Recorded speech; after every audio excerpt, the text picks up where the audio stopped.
मैले हिजो भिडियो हालेको थिएँ होइन, त्यो सन्दीप भाइको लागि। मैले त क्रिकेटर भाइको सपोर्ट लिएर बोले होइन है। कतिपयले भन्नुभएको छ नि कमेन्टमा आएर न्युज पढेर न्युज सुनेर मात्र बोल्नुहोस् होइन।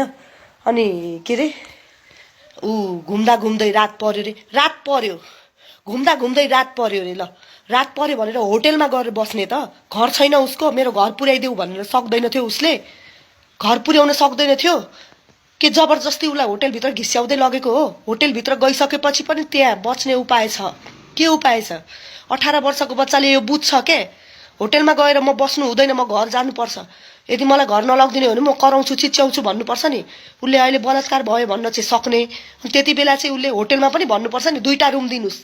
होटेलमा रुमहरू हुँदैनन् कि जबरजस्ती गर्नको लागि होटेलमा जबरजस्ती गर्दाखेरि थाहा पाउँदैन मान्छेले। के भन्न खोजेको? केटीको मात्र इज्जत हुन्छ, केटाको इज्जत हुँदैन। केटीको बाउआमाको इज्जत हुन्छ, केटाको बाउआमाको इज्जत हुँदैन। इज्जत सबैको हुन्छ, केटाको बाउआमाको पनि हुन्छ, केटीको बाउआमाको नि हुन्छ, हजुरहरूको नि हुन्छ, मेरो नि हुन्छ, सबैको हुन्छ। इज्जतलाई छ नि सम्मान रूपमा सबैले। त्यो बिचारा त्यो केटाको आमा बाउलाई पनि त अब कस्तो भयो होला त्यो भाइले गरेर। त्यो भाइको नि गल्ती छ, किनभने त्यो भाइ यस्तो राम्रो खेलाडी रहेछ होइन। त्यो भाइले आज आफ्नो इज्जत आफै गुमायो के। को मान्छे कस्तो हो, कस्तोसँग हिँड्नुपर्छ, के गर्नुपर्छ, अलिकति सङ्गतमा पनि विचार पुर्याउनु पर्छ के। बुझ्नुभयो नि? 14 वर्षको निर्मला पन्तको हत्या कसले, बलात्कारपछि हत्या कति निर्मकपूर्वक उसलाई मारिएको छ, त्यो आजसम्म भएको छ?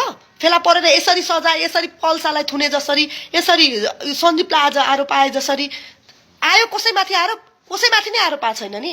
सकेको छ कसैले प्रमाण गर्न, प्रमाण जुटाउन सक्यो? जस्तोलाई पनि बलात्कार भनिदिने। हे भगवान है, अलिकति बुझ्नु सोच्नु। छोराछोरी तपाईँको पनि हुन्छ, छोराछोरी मेरो पनि छ, उहाँ सबैको हुन्छ छोराछोरी।